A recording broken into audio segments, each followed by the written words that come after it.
자, 오늘 말씀은 출애굽기 16장, 17장, 18장 세 개 챕터를 다뤄드리도록 하겠습니다. 지금 며칠 동안 상당히 덥고 또 무덥고 더운 거하고 또 무더운 것도 몸 차이입니까? 습하고 습합니까? 제가 아까 터키 선교사님하고 통화했는데 터키도 지금 장난이 아니라고 하더라고요.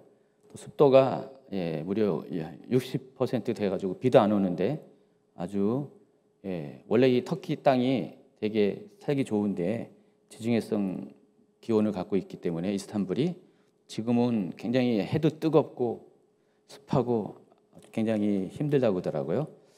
전 세계적으로 지금 그런 현상이 일어나고 있습니다. 굉장히 환경적으로도 어려운 때인 것 같습니다. 영적으로도 어렵고 또 코로나 때문에 다들 힘들어하고 또 경제적으로도 많이 힘들어하고 상황이 녹록지가 않습니다. 그럼에도 불구하고 우리 하나님은 여러분의 심령 가운데 시원한 냉수처럼 오늘 말씀을 부어주시길 기대합니다. 자, 먼저 16장, 출애굽기 16장 설명해 드리겠습니다. 자, 홍해를 건넌 후 이제 마라를 경유해서 엘림의 장막을 이스라엘 백성이 쳤습니다.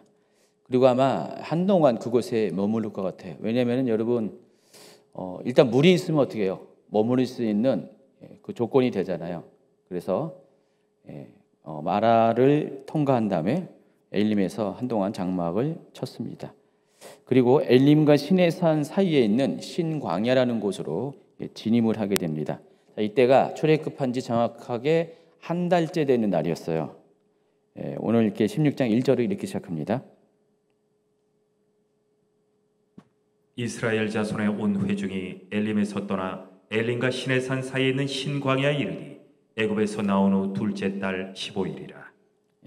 이하루월 15일입니다. 이 둘째 달 15일이 이하루월인데 여기 보시면 알겠지만은 그 이스라엘의 절기 보면은 니산월, 이하루월 이렇게 되죠. 그다음에 이제 시반월 이렇게 나가는데 이스라엘은 달력이 두 개입니다. 두 가지 방법으로 물론 전체적으로는 하나인데 두 가지 방법으로 카운팅합니다. 첫 번째가 이제 민간력이라고 해서 이스라엘은 가을부터 새해가 시작됩니다. 그래서 여기 보면은 티스리월이라고 있죠. 이 티스리월이 7이라고 써 있죠. 이때가 이스라엘의 민간력으로 1월이 해당하고요. 그리고 종교력으로 1월에 해당하는 것이 니산월입니다. 그리고 태양력으로는 어떠냐? 태양력으로는 티시리월이 이제 9월, 10월이고 또 니산월이 3월, 4월입니다. 그래서 니산월 3월 14일 날 6월절이 시작됐고 또 15일 날 이스라엘 자손들이 출애굽을 했습니다. 그래서 그때가 이제 정월 15일로 성경은 이제 표기하라고 했고요. 하나님 말씀에 의해서 그러니까 그때부터 날짜 달력을 그때부터 이제 1월로 카운팅하라고 했고요. 그래서 이 니산월이 이제 1월이 되고요. 두 번째 달이 이하루월인데 자, 이때가 태양력으로는 4월, 5월 그 사이입니다. 이거는 이 표는 여러분 계속해서 뭐 성경 공부를 하려면은 성경을 더 보다 깊이 이해하려면 이런 건 다 계속해서 기억하고 있어야 되고 알고 있어야 됩니다. 그래서 여러분 그냥 스쳐 지나가지 마시고요. 자세히 살펴서 익숙해지시기 바랍니다. 자, 이하루월을 가나안식으로 따진다면은 지브월, 시브월이라고 부릅니다. 근데 이 지브가 뜻하는 시브리어 의미가 꽃들의 달이에요. 자, 그러면은 이때가 꽃이 많이 피는 계절이라는 걸 알 수 있죠. 우리나라의 이제 봄에서 여름으로 지나가는 그 시즌 4월에서 5월, 4월 중순에서 5월 중순까지. 우리나라도 이때가 꽃이 제일 많이 피잖아요. 이제 5월 때 되면 장미도 피고요. 4월부터 이제 개나리, 진달래, 장미 쭉쭉 피는데 이때가 가장 꽃이 많이 피는 계절이에요. 그래서 이 달 이름도 지브월이라고 꽃들의 달이라고 이제 부르기도 합니다. 자, 그런데 이 신광야는 엘림과 시내산 사이에 중간에 위치하고 있다고 했습니다. 근데 여러분 성경에 보면 신광야가 두 곳이 나와요. 한글로는 한글 표기로는 다 신광야예요. 여러분 이 신광야가 한글로는 이렇게 신광야, 신광으로 나오지만은 실은 이거 아닙니다. 예, 신광야 나오지만은 히브리어는 단어가 달라요. 한글로는 이렇게 똑같이 표기했는데 히브리어에서는 한 곳은 정말 신광야 맞고요. 신광야 맞고 또 한 군데는 찐광야예요. 찐광야. 진광야라고도 부르는데 영어로는 진이라고 부르는데 이제 히브리어 발음은 약간 좀 이렇게 된 발음이 나서 찐광야, 신광야, 찐광야. 자, 여기서는 어떤 강야인 것 같아요? 아직 안 삶았어요. 아직 안 쳤습니다. 그래서 신광야, 신광야. 영어로 SIN으로 부릅니다. 자, 근데 이 신광야가 신의 산과 가까워요. 엘림과 신의 산 중간에 있다 그랬어요. 근데 이걸 언어학적으로 잘 살펴보면은 이 신광야와 이 시나이 산이 언어학적으로 이렇게 공통점이 있어요. 그래서 이 장소가 서로 가까운 장소라는 추정이 가능해요. 여러분 이렇게 아까 그 자막 보여준 거요. 신광야와 시나이 산의 마운트 시나이가 보세요. 히브리어 여러분 다 몰라도 앞에 글자가 똑같잖아요. 알파벳이 똑같잖아요. 거기서 같은 알파벳을 첫 번째 알파벳을 공유하는 곳입니다. 두 번째 알파벳 요드도 공유하죠. 그래서 이 신광야와 시내산이 서로 이렇게 비슷한 위치에 있다는 것을 이 언어학적으로도 우리가 증명이 가능하다는 것입니다. 나중에 이제 찐광야가 이제 나오잖아요. 찐광야가 나오는데 이것은 신광야와 다른 장소다라는 것을 아시기 바랍니다. 찐광야가 어디냐? 민수기 33장 36절을 한번 보세요. 에시온 게벨을 떠나 신광야 곧 가데스의 진을 치고 여기 보면 여기도 신광야잖아요. 근데 이 신광야는 지금 오늘 엘림과 시내산 사이에 있는 신광야랑 다른 곳이라는 사실을 아시기 바랍니다. 알으셨죠? 다른 곳이에요. 신광야와 요 찐광야가 다르다는 것을 아시기 바랍니다. 제가 일부러 더 된 발음으로 기억하기 편하게 찐광야라고 이야기하는 겁니다. 그래서 이 찐광야는 어디에 있냐면은 여러분 지도 보세요. 5번 슬라이드 보면 지도 보면은 이거는 이제 뭐 이렇게 일반적인 전통적인 출애굽 루트설 말고 이제 아라비아 루트설을 기준으로 제가 이제 이번 이렇게 출애굽 강의는 이걸로 이제 진행을 하는데 여기 보시면은 신광야가 어디 있어? 엘림하고 시내산, 라우즈산이라고 써 있는 요 시내산, 미디안이라고 쓴 글씨 바로 위에 아라비아 반도 좀 위쪽에 보면은 엘림과 라우즈산 옆에가 신광야라고 나와 있죠. 여기가 이제 신광야. 그리고 찐광야는 어디냐면은 북쪽으로 올라가면은 가데스 바네아라고 나와 있어요. 이전 그 전통적인 루트설에서는 이 가데스 바네아가 시나이 반도에 있는데 여기서는 에돔 바로 옆에 있어요. 바란강이라고 써 있죠. 거기 위에 가데스 바네아라고 나와 있는데 여기에 보면은 파란 글씨로 찐광야가 등장하죠. 바로 여기입니다. 그래서 33장 36절에 보면은 신광야에 곧 가데스에 지내셨다 그러면은 이 가데스가 신광야에 찐광야에 있다는 사실을 알 수가 있어요. 찐광야에 속한 가데스. 37절에 보면은 가데스에서 움직여 에돔 땅 끝에 있는 호르산에 지내셨다라고 또 나와요. 여러분 거기는 이제 강의 안에는 없는데 그래서 이 가데스에서 바로 에돔이랑 연결되는 거 보니까 지금 이게 지리학적으로도 맞아요. 여기 이 가데스가 저기 시나이 반도 중간에 여기는 이전 루트설에 있는데 지금 요 새로운 루트설에는 가데스 바네아가 이미 에돔 땅 근처에 있잖아요. 가까운 데 있잖아요. 에돔이 어딘지 아시죠?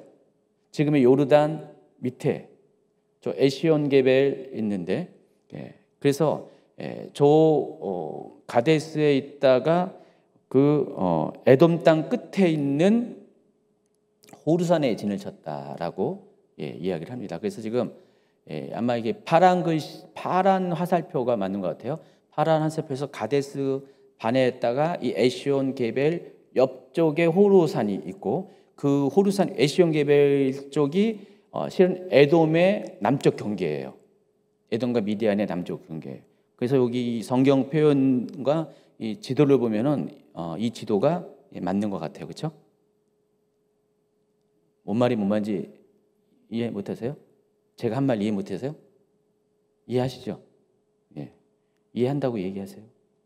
그래야지 제가 다음에 진도를 나가겠습니다. 어쨌든 이곳에서 온 회중인 모세와 아론을 원명합니다. 이스라엘 자손 온 회중이 그 광야에서 모세 아론을 원망하여 이스라엘 자손이 그들에게 이르되 우리가 애굽 땅에서 고기 가마 곁에 앉아 있던 때와 떡을 배불리 먹던 때 여호와의 손에 죽었더라면 좋았을 것을 너희가 이 광야로 우리를 인도해 내어 이 온 회중이 죽여 죽게 하는도다. 참고로 그 유대인 역사가 AD 1세기에 살았던 예루살렘 멸망을 목격했던 이 요세푸스의 기록에 의하면은 이스라엘 자손이 출애굽할 때 약 30일치의 양식을 가지고 나왔다라고 이 사람은 이렇게 추정을 합니다. 출애굽기 12장 33절에 보면은 34절에 보면은 그 백성이 발교되지 못한 반죽 남은 그릇을 옷에 싸서 어깨에 메었다라고 했습니다. 그러니까 아직 그 누룩을 집어넣지 않은, 누룩이 일어나지 않은, 부풀지 않은 순수한 밀가루겠죠. 밀가루 반죽. 여러분 수제비 뜰 때 쓰는 그 밀가루, 그런 밀가루를 반죽을 해가지고 천 같은데, 옷 같은 데다가 이렇게 놓고 둘둘 말아가지고 어깨에 메고 나왔다. 지금 그 표현이에요. 그게 약 30일치의 식량이다. 그렇게 소개를 하고 있습니다. 그래서 지금 이 신강에 이를 때 출애굽한 지 딱 30일째 된 날이거든요. 한 달이 딱 경과됐습니다. 그러니까 먹을 게 다 떨어졌어요. 양식이 떨어졌습니다. 그래서 현실적인 문제가 생긴 거예요. 지금 광야에 들어왔는데 양식이 뚝 떨어지는데 이 광야에서 사 먹을 데가 없잖아요. 설사 사 먹을 데가 있다 할지라도 300만 명의 양식을 어디서 구합니까? 그 정도 파는 가게가 있나요? 그런 것을 이렇게 소유하고 있는, 이미 광야의 지대이기 때문에 사람들 거의 안 살고 있는데 설사 누군가 만나더라도 뭐 소수의 사람들이 먹을 것은 얻을 수 있어도 300만 명의 사람들이 먹을 그 양식 구한다는 것은 도저히 불가능한 겁니다. 앞서 머물렀던 이 엘림은 오아시스 지대였잖아요. 종려나무 70그루가 있었죠. 그리고 물샘이 12이 있었어요. 그래서 거긴 물도 있었어요. 아직은 양식은 30일치 갖고 나왔다면은 양식은 있었고 물도 있었어요. 기본적으로 생존은 가능합니다. 그런데 지금 여러분 상식적으로 생각해 보세요. 아까 지도 5번 지도를 보여주세요. 5번 슬라이드 보시면은, 자, 저기 비하히롤에서 홍해를 건너가서 수르강에 들어갔어요. 그러면 지금 이스라엘 백성들이 어떻게 해야 돼요? 행로를 상식적으로 남쪽을 향하면 안 되잖아요. 지금 가고자 하는 출애굽한 목적이 가나안 땅으로 가는 거잖아요. 이미 한번 저 에시의 계별 근처에 에담에서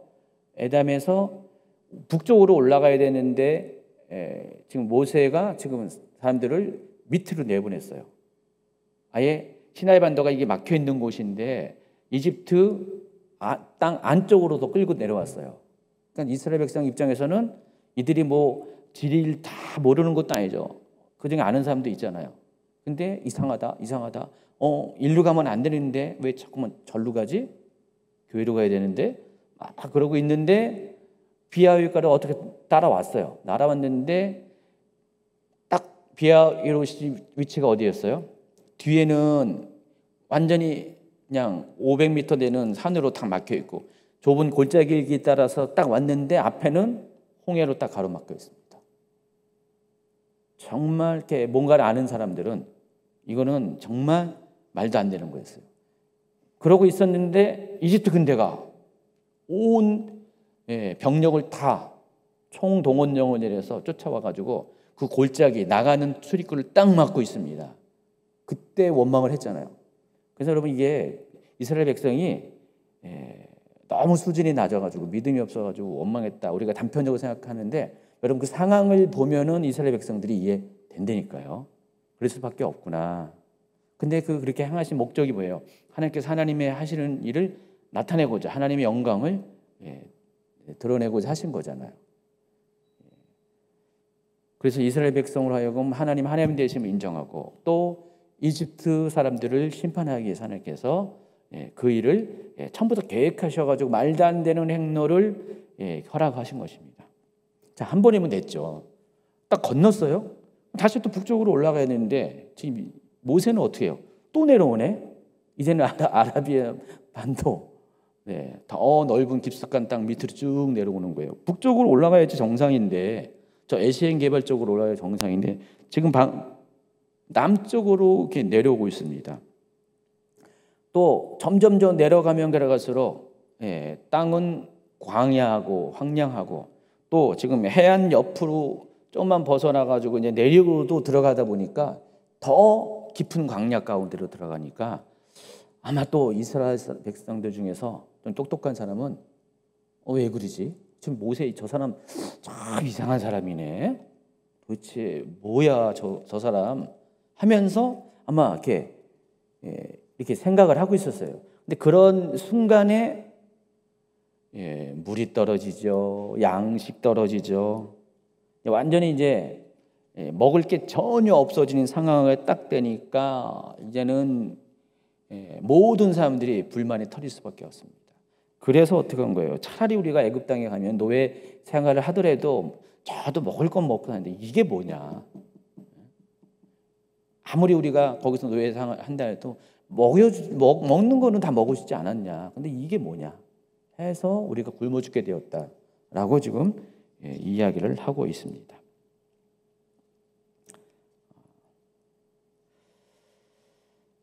그래서 이 같은 원망은 당연한 것이라는 사실을 아시기 바랍니다. 그냥 이스라엘 백성은 수준이 그래서 그래 이렇게 생각하면 안 돼요. 그들 입장에서는 그건 당연한 거예요. 여러분이 이스라엘 자손이라면은 그 상황 가운데 당연히 그렇게 원망할 수밖에 없다라는 사실을 아시기 바랍니다. 그런데 어디까지 했죠?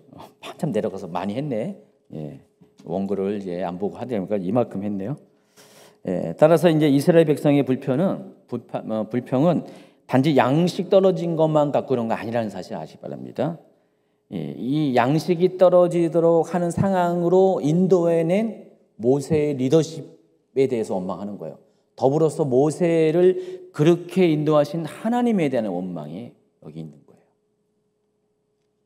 단지 먹는 거 때문에 원망이 아니라 그냥 제대로 길을 가다가 가나안 땅으로 가다가 만약에 음식이 떨어졌으면은 이와 같은 원망은까지는 안 할 텐데 지금 상식적으로 말도 안 되는 길로 인도하는 상황 가운데 양식이 떨어졌기 때문에 그것 때문에 더 원망이 가중되고 그가 이끌어 가신 하나님에 대해서 불평을 쏟아놓게 된다는 것입니다.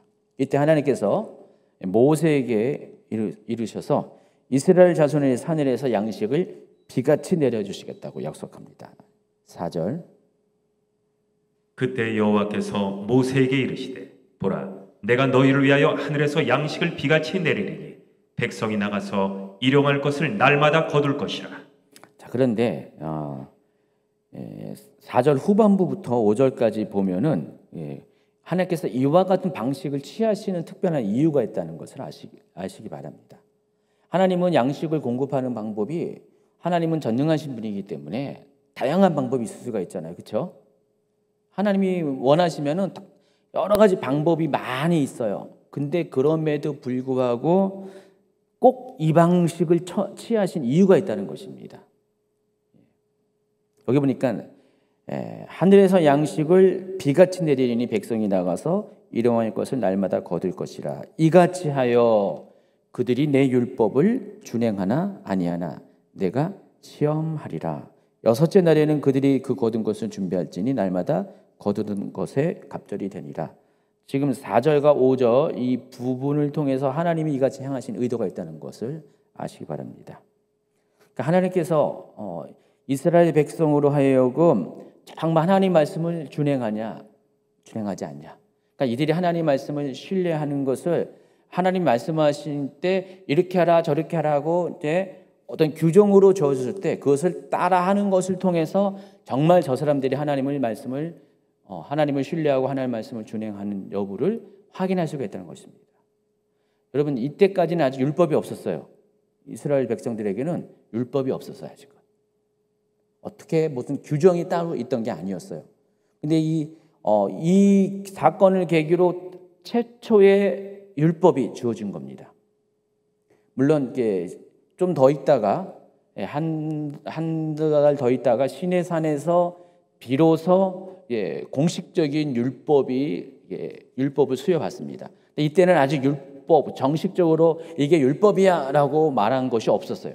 근데 이 사건이 최초로 하나님께서 이것을 율법이다라고 이렇게 말씀하신 첫 번째 규정을 주신 거예요. 그 전까지는 이래라 저래라가 없었다는 거예요. 이것을 지키면 이렇게 할 것이고 안 지키면 저렇게 할 것이다. 그런 얘기가 없었는데 이것이 율법이라는 것이 뭐죠? 법으로 지어지면 어떻게 해요? 계속해서 반복적으로 그것을 지켜야 되는 의무사항이 주어지는 거잖아요. 단회적인 게 아니잖아요. 항구적인 거잖아요. 법이란 게 그런 거잖아요. 계속해서 영향을 끼치는 것이잖아요. 그 같은 율법을 최초로 이 사건을 통해서 주셨다는 것입니다. 그래서 하나님께서 어떤 방식으로 했냐? 하늘에서 매일매일 아침마다 이른 아침마다 비같이 뭔가를 내리셔요. 좀 이따 그것이 이제 만나라는 것을 알잖아요. 뭔가를 내리세요. 희고 가시같이 뭐 그런 것들을 내리세요. 내려주셔가지고 그것을 또 어떻게 합니까? 하루에 딱 한 오멜씩, 원 오멜만 이렇게. 여기서 오멜은 오자가 5이라는 뜻이 아니라 그냥 고유명사입니다. 오멜. 이게 이제 부피를 측정하는 단위인데 2.1리터에 해당합니다. 2.1리터. 여러분 생수병 큰 게 2리터죠? 생수병 파는 거. 하지만 2리터잖아요.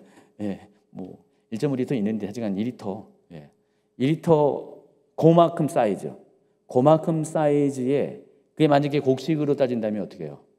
그만큼 한 통에 생수통 한 통에 매일 하나님께서 만약에 그것이 그 밀가루라면은 뭐 밀가루는 이제 흩어지니까 무슨 이렇게 뭐 옥수수라면은 그 옥수수를 그 한 통만 딱 거두게 하신다는 거예요. 1인당 그 한 통. 그래서 매일매일 그 한 통만 걷고 그 이상 걷지 말라는 거예요. 걷지 말고 또 6일째 되는 날은 2통을 걷으라. 그리고 7일째 되는 날 안식일 날은 걷지 말라. 이것은 하나님께서 이렇게 해라는 걸 첫 번째로 이렇게 규정진 그런 사건이라는 것입니다. 그러니까 이것을 계기로 해서 그 같은 방식을 처음으로 말씀하셨다는 것입니다. 그리고 이것이 율법이 되었다는 것입니다. 왜냐하면 어떤 율법이냐면 안식일 규정이라는 율법이 여기서 생겨나는 거예요. 이걸 사건을 계기로 해서. 그래서 정말 이들이 하나님이 말씀하신 것들을 이렇게 하라고 하신 말씀을 정말 지키는지 안 지키를 확인하려고 그와 같은 방식으로 하늘에서 아침마다 내리는 그런 그 양식을 비같이 내리는 양식을 허락하셨다는 것입니다. 다른 방법도 하나님에게 많이 있지만은 굳이 이와 같은 방식을 하셨다는 것입니다. 151페이지로 넘어가면은요.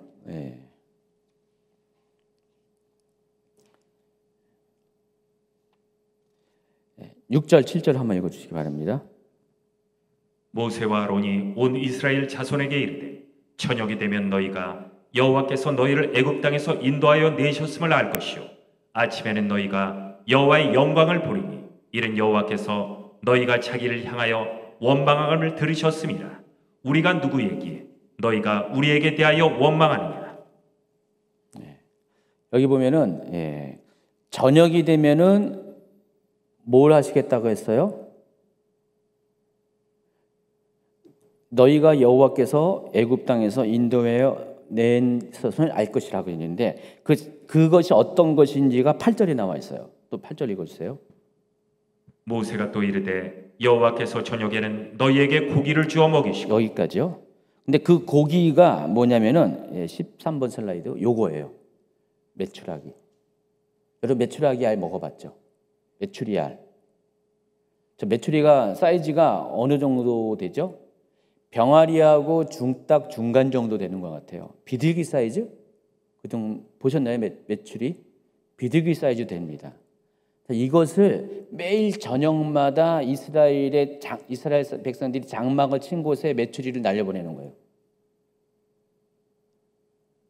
자, 이스라엘 인구가 한 300만 명으로 이렇게 추정을 하는데, 그러면 어떻게 해요? 매일 저녁마다 최소한 300만 마리를 보내는 거예요, 하나님이.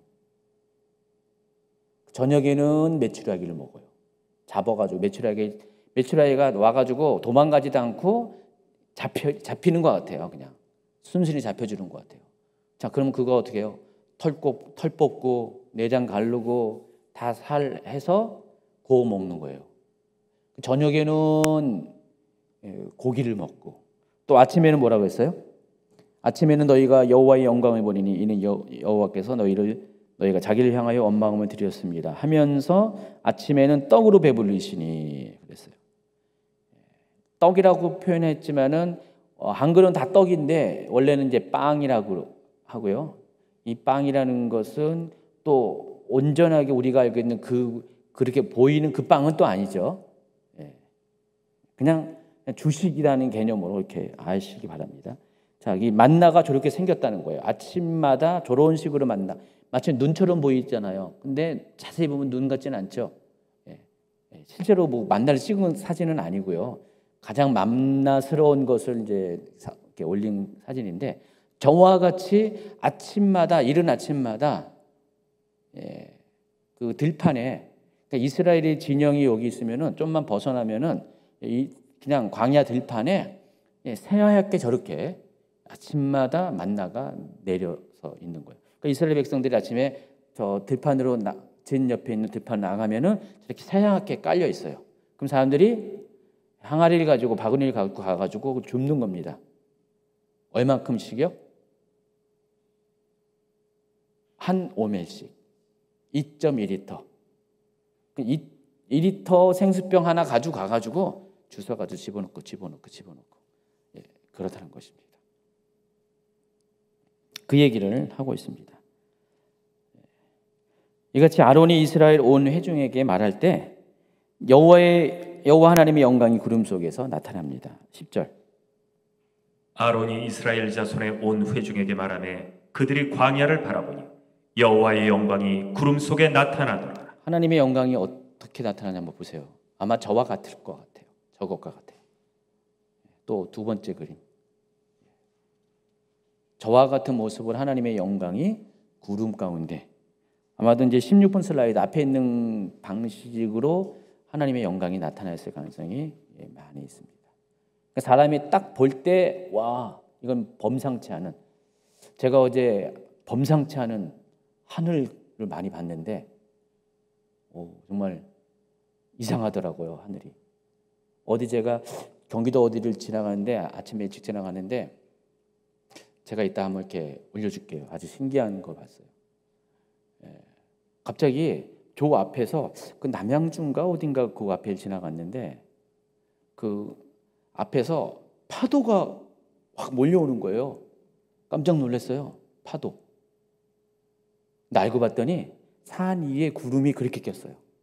이따 한번 올려주니까 정말 신기한 겁니다. 그래가지고 산들 사이에 그 구름이 그냥 완전 이상하게 그냥 파도 모양으로 이렇게 쫙 걸쳐 있는 거예요. 그리고 앞으로 막 전진하는 것처럼 그런 느낌. 그리고 그냥 저녁 때는 노을이 완전히 정말 오렌지빛 노을이 불 붙는 것처럼 막 그런 거. 이 자연 현상이 대단합니다. 평소에 보지 못했던 것들을 어제 좀 봤는데, 아마 지금 이스라엘 백성의 느낌이 그럴 거예요. 전에는 전혀 보지 못했던 그 자연 현상처럼 보이는 하나님의 영광이 저 구름 가운데 나타나면서 저게 뭐지? 다들 이그동성으로 하나님이 임하신 거야 라고 인정할 수밖에 없는 아주 특별한 광경이 아마 저 그림처럼 펼쳐졌을 가능성이 많다라는 것입니다. 이때 하나님께서 영광 가운데 모세를 통해서 하나님 백성에게 말씀하십니다. 여호와께서 모세에게 말씀하여 이르시되 내가 이스라엘 자손의 원망함을 들었노라. 그들에게 말하여 이르기를 너희가 해질 때에는 고기를 먹고 아침에는 떡으로 배부르리니 내가 여호와 너희의 하나님인 줄 알리라라 하시니라. 네, 이같이 행하신 이는 하나님께서 여호와 하나님인 것을 알게 하시기 위해서 이간 일을 하신다고 그랬습니다. 아까 제가 또 이미 많이 얘기했는데 이제 본격적으로 이제 13절부터 만나와 메추라기에 관한 이야기가 등장합니다. 그러니까 이와 같은 예고가 앞에는 있었던 거고 이제 실제로 예고한 그날 저녁부터 말씀대로 저녁에는 메추라기가 진을 덮고 아침에는 만나가 진주에 내리는 아주 초자연적인 일이 발생합니다. 13, 14절. 저녁에는 메추라기가 와서 진에 덮이고 아침에는 이슬이 진주에 있더니 그 이슬이 마른 후에 광야 지면에 작고 둥글며 소리같이 가는 것이 있는지라. 자, 그림으로 보시면 저렇게 아침에는 저와 같은 게 있고 저녁에는 메추라기들이 날아옵니다. 이게 매일같이 반복되는 거예요. 매일같이.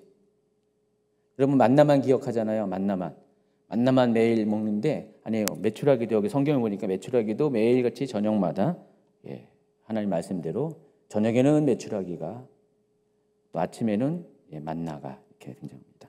그러니까 만나를 처음 본 이스라엘 사람들은 너무너무 신기한 거예요. 한 번도 듣도 보지도 못한 겁니다. 저게 뭐지?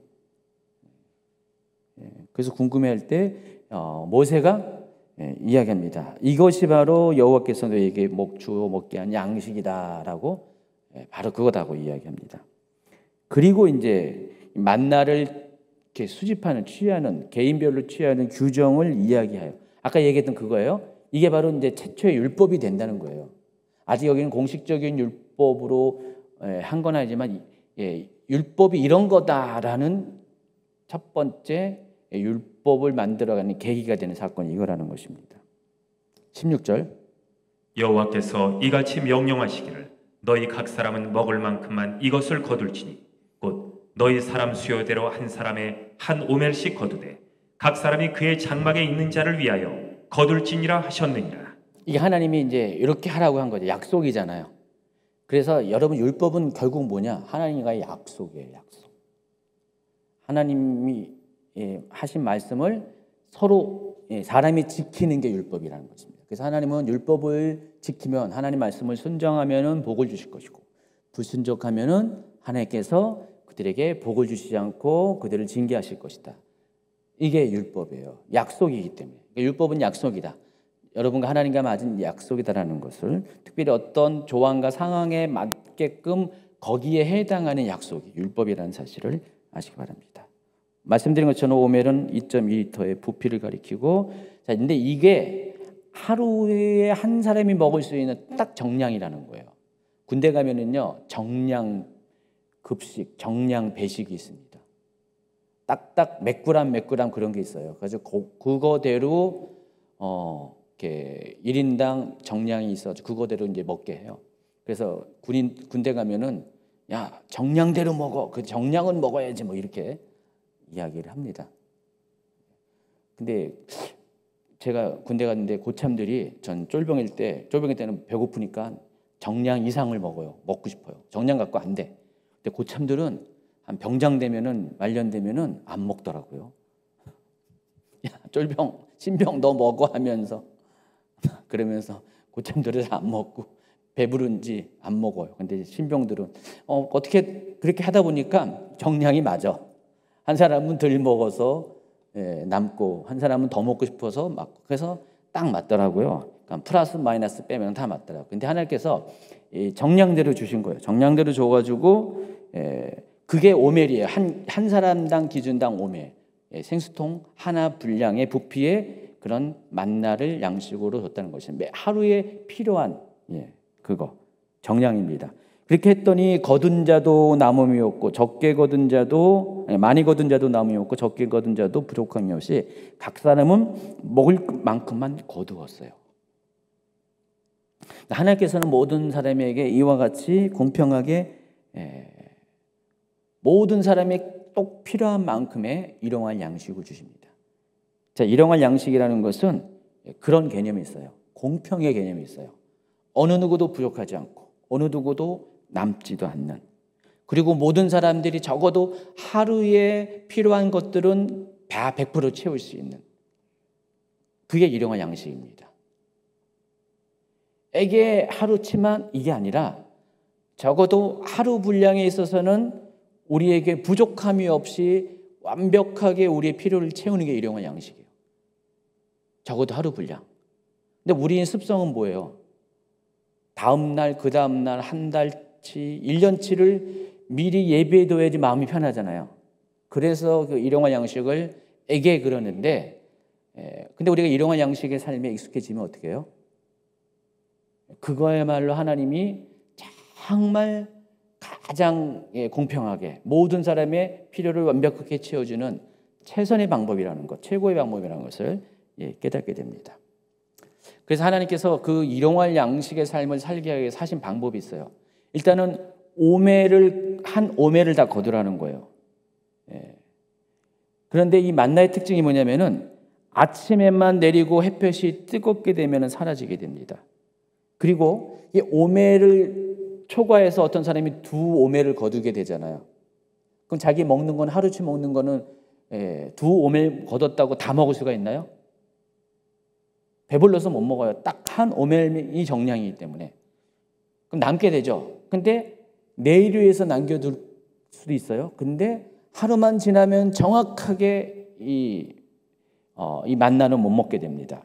벌레가 생기고 냄새가 나서 먹을 수가 없어요. 그 하루 동안은 신선한데 하루가 지나는 것은 일용할 것이 지나버리면은 아주 상해버려요. 벌레가 생겨가지고 먹을 수가 없어요. 하나님이 이것을 완전히 신선식품으로 만든 거예요. 만나는. 요즘식으로 말하면 신선식품. 하루 지나면 못 먹는 식품으로 처음부터 그런 식으로 세팅을 하신 거예요. 그래서 사람들이 원하든 원치 않든 간에 그냥 정량대로밖에 먹을 수밖에 없어요. 일용할 양식의 삶을 자기가 원하든 원치 않든 간에 그냥 살아갈 수밖에 없어요. 여러분, 그게 40년 동안 진행이 됐다고 생각해 보세요. 40년 동안. 군대 생활 이제 요즘은 18개월인데 저는 30개월 했어요. 30개월 동안을 그 정량으로만 살아보세요. 근데 만약에 군대 생활 40년을 이렇게 그런 식으로 익숙해 주세요. 어때요? 이 사람들의 삶 가운데 일용할 양식이라는 것이 하나의 삶의 패턴이 되어버렸어요. 익숙한 거였어요. 그냥 그대로 사는 거예요. 어떤 상황 가운데서. 광야가 아니더라도 그렇게 살 수가 있어요. 오랫동안 이것이 익숙해지면은. 그래서 하나님 일용할 양식을 우리에게 때때로 허락하실 때가 있잖아요. 내가 먹고 싶어도 더 취하고 싶어도 하나님이 나에게 꼭 하루에 필요하지만 더 이상 주지도 않고, 딱 주면은 오바가 되면 그냥 하루 지나면 다 썩어버려. 벌레가 생겨서 어떻게 할 수가 없으니까 몇 번 이렇게 시도하다 보니까 이게 이렇구나 하면서 포기하잖아요. 욕심을 내려놓잖아요. 근데 어차피 뭐 내일 또 이렇게 만나가 내리는데 이렇게 익숙해지면 어떻게 해요? 그게 믿음이 되는 거예요. 그게 믿음의 패턴이 되는 거예요. 그래서 하나님이 여러분을 하여금 믿음을 훈련시킬 때 그와 같은 방식을 사용하신다는 거예요. 그런 광야와 같은 그런 고난의 시즌을 주셔가지고요, 일용할 양식 외에는 하나님이 공급하지 않고 그것에 익숙해지는 여러분의 삶을 만들어 가실 때 비로소 사람이 떡으로만 살 것이 아니라 하나님 입에서 나오는 모든 말씀으로 산다는 것을 깨닫게 되고 하나님을 신뢰하는 삶을 비로소 내가 삶의 패턴으로, 라이프 스타일로 살아가게 된다는 것입니다. 자, 이게 일용할 양식을 주시는 의미고요. 또 일용할 양식은 공평하게 모든 사람에게, 한 사람도 가난한 자나 부유한 자나 차별 없이 다 정량방 받는 거기 때문에 하나님의 공평함이 여기에 있어요. 어느 누구도 그 하나님의 은혜에서 열애되지 않도록 하나님의 배려하는 마음이 나타나는 것이 일용할 양식이라는 것입니다. 만나의 특징은 하루 동안만 취할 수 있고 사용할 수 있어요. 그래서 정말 정적으로 일용할 양식이라는 것입니다. 19, 20, 21절. 모세가 그들에게 이르기를 아무든지 아침까지 그것을 남겨두지 말라 하였으나 그들이 모세에게 순종하지 아니하고 더러는 아침까지 두었더니 벌레가 생기고 냄새가 난지라. 모세가 그들에게 노하니라.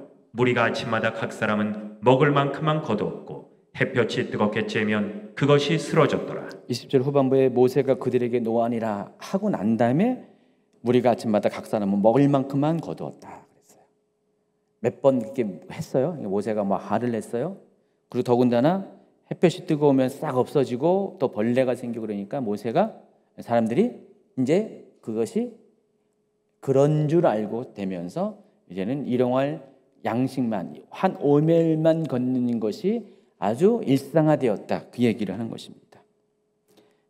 그래서 이것이 일용할 양식을 주신 하나님의 방식의 목적이라는 것. 그래서 일용할 양식으로만 살아가게 하고 일용할 양식을 사는 삶에 익숙하게 하며 결국 일용할 양식으로 만족한 삶을 통해 오직 하나님만을 바라고 하나님을 통해 모든 것을 공급받는 삶을 사는 것이 일용할 양식을 주신 하나님의 목적이라는 것을 아시기 바랍니다. 그런데 안식일에는 일용할 양식을 주지 않으세요. 안식일은 이틀치를 줍니다. 그래서 안식일 위해서 토요일 날 6일째 되는 날 평소대로 한 오매만 걷는 것이 아니라 2오매씩 걷게 합니다. 원래 이제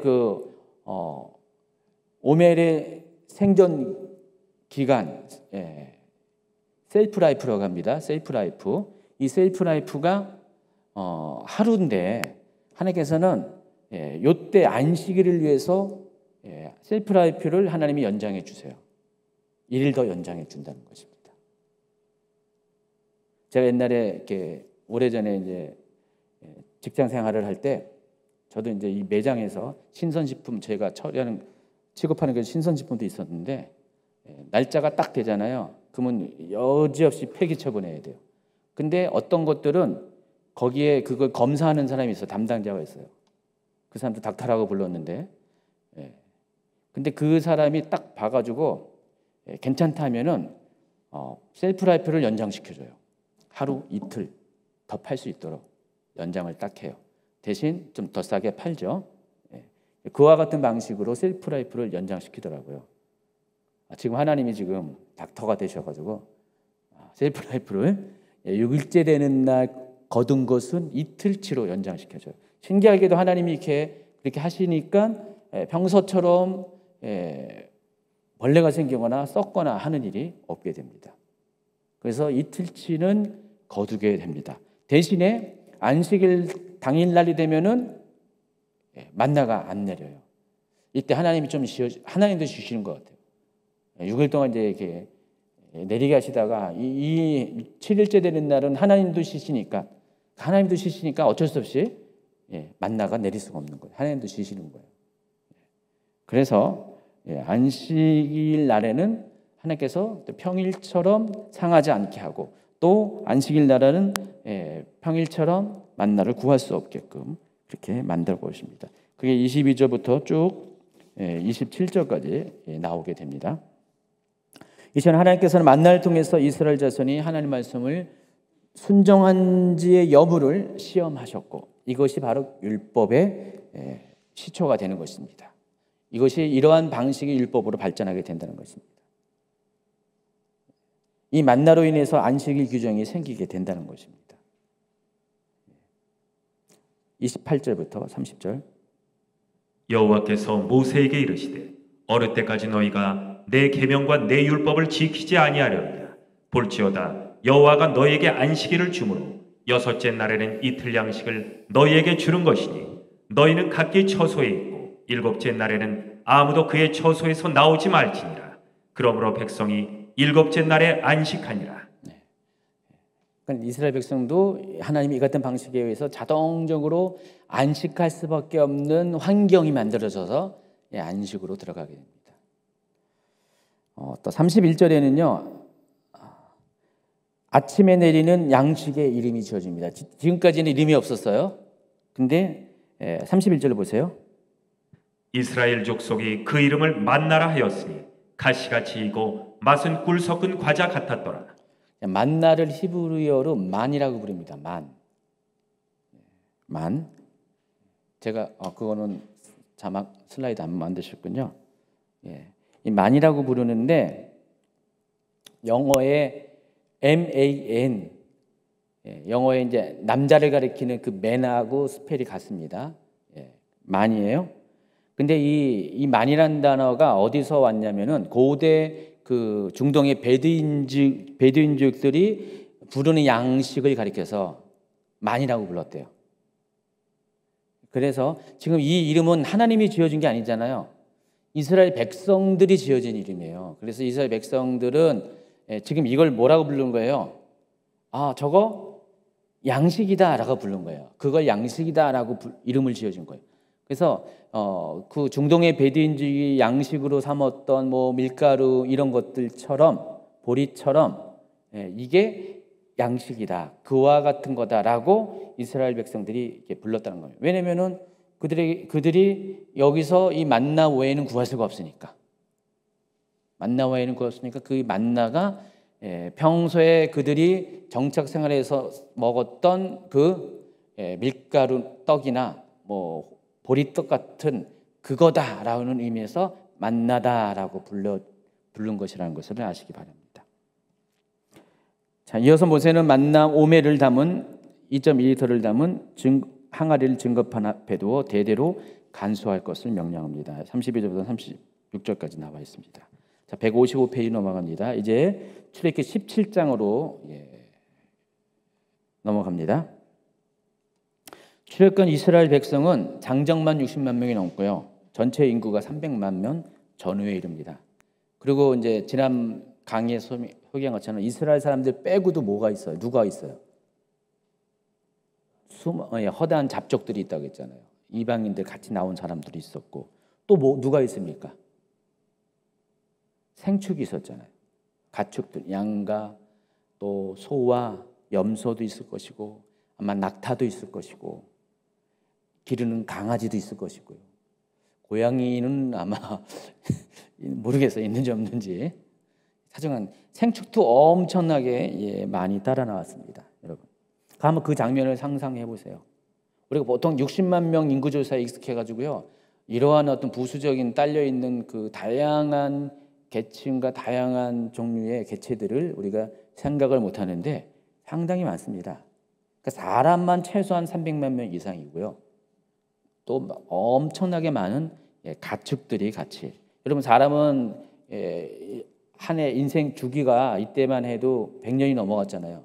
근데 가축은 이때나 그때나 몰라요. 그때는 가축이 더 오래 지금보다 오래 사는지 몰라도 그냥 그때도 가축은 그 수명이 짧았어요. 그리고 매년 번식했잖아요. 매년 번식해가지고 아마 가축이 40년 동안 다니면서 엄청나게 불어났을 겁니다.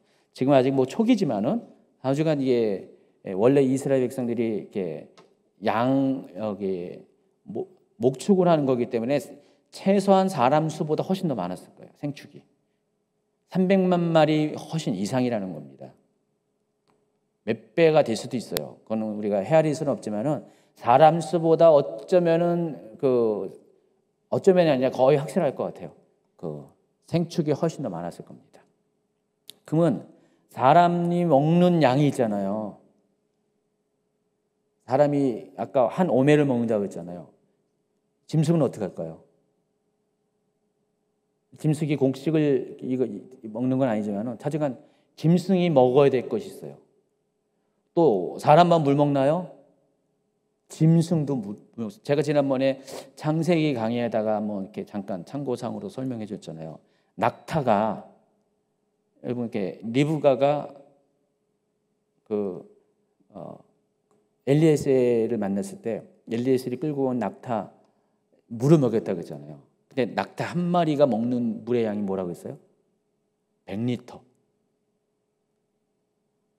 100리터면은 석유통 5개. 한 마리가 100리터를 먹어요. 그만큼 먹습니다. 사람은 2리터, 많이 먹어야 2리터인데 그거에 50배를 먹어요. 그러면 그 가축들이 먹는 물의 양도 상당히 많다는 것을 아시기 바랍니다. 만약에 여러분이 모세라면, 아론이라면 이 문제에 대해서 어떻게 생각할까요? 이건 심각한 고민이에요. 이 사람들을 어떻게 먹여야 되나? 이 사람들을 어떻게 마시우게 하냐? 이것은 날마다의 문제예요. 날마다. 전쟁이에요, 전쟁. 이 먹고 사는 문제, 전쟁이었습니다, 이게. 그런데 이 광야라는 특성한 환경 가운데 있었기 때문에 사람의 노력으로는 전혀 해결할 수 없는 그런 거였어요. 다행히 하나님께서는 앞전에 저녁에는 메추라기가 진을 돋고 또 아침마다 해벽 있음이 마르면은 증변은 그 자리에 이제 만나가 내려앉아서 또 그걸로 먹을 양식을 해결해 주었습니다. 근데 문제는 식수 문제는 이건 해결할 방법이 없는 거예요. 왜냐면은 이 메추라기는 날개가 있어가지고 이스라엘 백성들 진에 따라서 알아서 와요. 또 만나도 알아서 하늘에서 내려. 근데 생수는 어떻게 해요? 따라다니는 게 아니잖아요. 매일같이 비가 오는 게 아니잖아요. 또 빗물도 바로 받아 먹을 수 있는 것도 아니고. 그러니까 굉장히 이 사람들은 양식은 해결됐지만 이 식수 문제는 방법이 없어요. 하나님께서 마라의 쓴물을 단물로 변하게 했습니다. 또 엘림과 같은 오아시스를 발견하게 했어요. 근데 그게 항구적인 해결 방법이 아니에요. 일시적인 해결 방법이에요. 만약에 계속 거기 머물러 있으면 문제는 없죠. 근데 지금 어떻게 해요? 지금 이스라엘은 가나안을 향해서 움직이는 노정 가운데 있어요. 여정 가운데 있어요. 그러다 보니까 움직여야 되니까 아쉽지만 하는 마라를 그냥 떠나보내야 되고요. 엘림도 아쉽지만은 거의 떠나야 돼요. 근데 새로운 장소마다 광야라는 특수 환경 때문에 또 물을 만난다는 거 쉽지가 않아요. 어디 가서 우리가 마라 같은 데를 만나, 어디 가서 엘림을 만나, 아마 그런 심정이었다는 것입니다. 그래서 이스라엘 사람들은 식수가 있는 곳을 따라다니는 그런 환경이었기 때문에 양식 문제보다 지금 제일 심각한 게 식수. 양식은 며칠 굶어도 돼. 열흘 굶을 수도 있어요. 근데 물은 2, 3일 못 먹으면 큰일 나요. 여긴 특별히 광야 뜨거운 지역이기 때문에 하루라도 물이 없으면 안 돼요. 그래서 이스라엘 자손들은 이동하는 장소마다 이 물 문제를 해결해야 됐습니다. 제가 그래서 계산해 봤는데 지금 여기 33번 이렇게 슬라이드 보이세요? 이게 여러분 이렇게 가뭄이 생기면은 각 지자체별로 산동네 물이 없는데 이렇게 비상급수차를 운영해요. 저게 5톤이래요, 5톤. 여러분, 이 물 같은 경우는 비중이 질량과 부피가 1대1이래요. 액체마다 다 달라요. 물질마다 다르는데 1대1이기 때문에 물 5톤이면은 부피로 따지면 저기 무게가 5톤이에요. 무게가 5톤이면은 부피는 똑같이 5,000리터입니다. 5톤이 5,000리터예요. 저게 5,000리터예요. 그러면 그 생수병이 2리터니까 생수병 2,500개의 물이 저 안에 들어간 겁니다.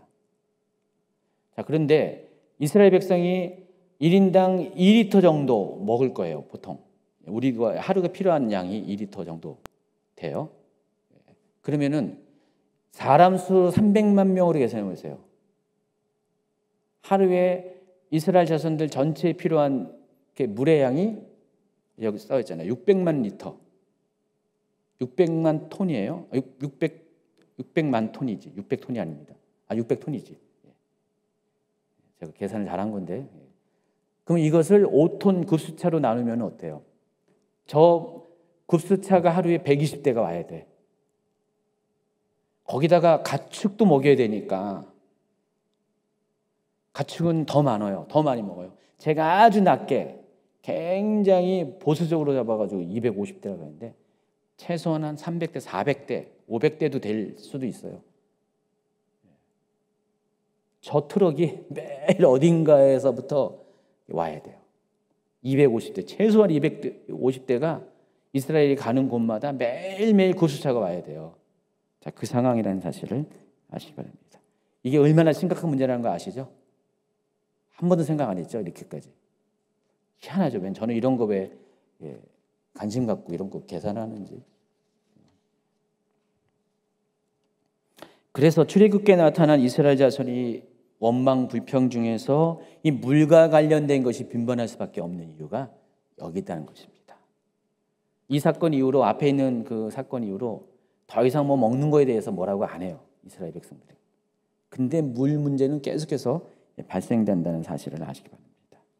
그러니까 마라의 기적을 경험했음에도 불구하고 얼마 되지 않아서 그들은 또다시 물 문제를 불평으로 쏟아냅니다.